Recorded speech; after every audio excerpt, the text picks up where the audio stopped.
But statistically, Nalyssa Smith has been the worst player in the WNBA this year.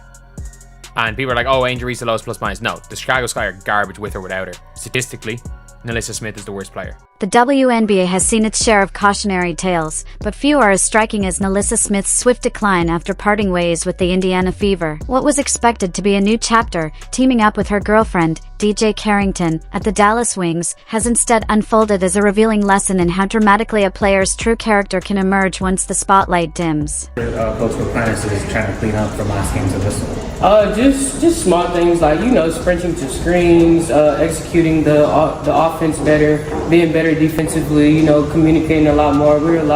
We were very silent last game, so I think that was our biggest struggle. Smith's uninspired play and seeming indifference toward team success have only reinforced the criticisms once voiced by Fever fans. At the same time, they've cast a brighter light on Indiana's improvement, especially with Sophie Cunningham embracing Smith's former role and proving to be a genuine ally to Caitlin Clark. Nalyssa Smith's journey since leaving the Fever reads like a cautionary tale tailored for players who confuse personal opportunity with true team dedication. It's quickly becoming a nightmare for the Wings, and I don't think it's fair to say she's becoming a nightmare. It is what she is. She's the worst defender I've ever seen. During her stint with the Fever, Smith gave the appearance of being a contributor but consistently fell short of offering the support and protection that a generational talent like Caitlin Clark needed from those around her. Her time in Indiana was defined by a pattern of disengaged behavior that became increasingly evident to anyone looking past the stat sheet. While Clark was busy revolutionizing the franchise, filling arenas and pushing women's basketball to new heights, Smith often appeared more focused on simply showing up than truly committing to the team's success. Not expecting much from her this year, and the Fever or the Wings fans have already turned on her. I think they've realized, it's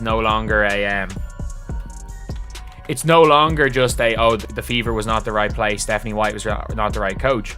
There are obvious flaws in her game that, unless she is the number one option, I don't know how much longer she lasts. The breaking point came when reports emerged alleging that Smith had betrayed her team's trust. Rumors suggested she may have leaked Indiana's play calls to opposing players, including her girlfriend, DJ Carrington. This wasn't just a lapse in judgment, it was a fundamental breach of the trust that underpins any successful team. While Caitlin Clark was giving everything she had on the court, Smith was allegedly undermining the very game plans designed to support her. What made Smith's actions especially troubling was her continued failure to step up as a protector and advocate for Clark amid the relentless physical play and scrutiny the rookie faced throughout her debut season. Great teammates know that protecting a star player goes far beyond basketball. It's about fostering an environment where excellence can thrive without the constant fear of betrayal from within. Is some of the aggression, the fight, we're not going to stand up for the nonsense this year. I loved seeing that after the first two games. When I think back to last season, when I think back to a few instances where, the team looked like they had some fight. The team looked like they had some fire. They didn't look like a bunch of... If you're enjoying this breakdown, be sure to subscribe. Drafted second overall in 2022, Nalyssa Smith entered the WNBA with high expectations after a standout collegiate career at Baylor, where she averaged 22.1 points and 11.5 rebounds as a senior. Her rookie season with the Indiana Fever seemed promising, posting averages of 13.1 points and 7.7 rebounds per game, numbers that hinted at future stardom. However, by 2024, the shine had faded. Smith's defensive win shares, a key metric that reflects a player's impact on stopping opponents, fell sharply from 1.4 in her first season to just 0.7. This statistical decline paralleled growing fan frustration over her unwillingness to set hard screens or fight through picks, leaving Caitlin Clark repeatedly exposed to double teams and relentless physical defense. Smith's disengagement on crucial defensive rotations became glaring, eroding confidence in her role as a dependable teammate. Her decision to push for a trade to the Dallas Wings in 2025, seemingly motivated by a desire to reunite with her girlfriend, DJ Carrington,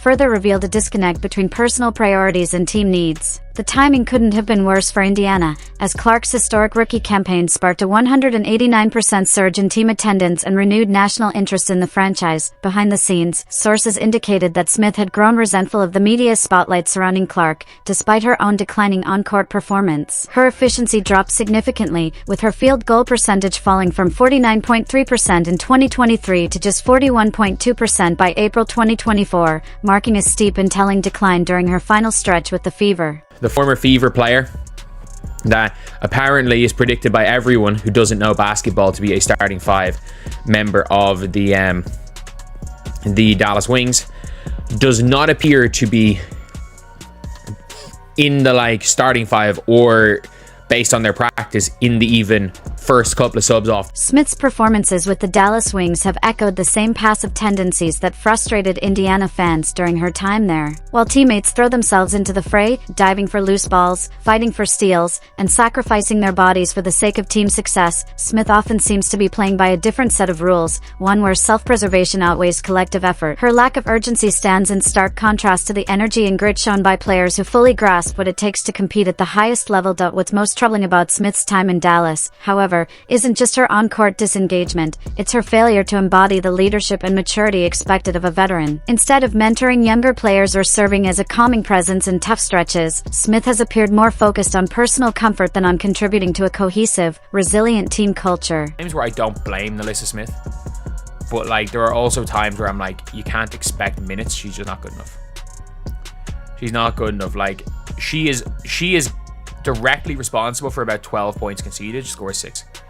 I would assume that she is. The Indiana Fever's decision to replace Nalyssa Smith with Sophie Cunningham stands out as one of the most impactful roster moves in recent WNBA history. It highlights the stark contrast between a player who truly values team chemistry and one who views basketball primarily as a platform for personal ambitions. Cunningham's arrival has reshaped the Fever's dynamic in ways that go far beyond the box score, providing Caitlin Clark with the unwavering support system that championship-caliber teams demand. Cunningham embodies everything Smith's tenure lacked: intensity, accountability, and a relentless commitment to team success that shines through in every possession. While Smith often seemed content to drift through games without making critical contributions in key moments, Cunningham approaches each opportunity with purposeful aggression. Her style not only lifts her own play but also creates the environment where stars like Clark can thrive and elevate their entire team.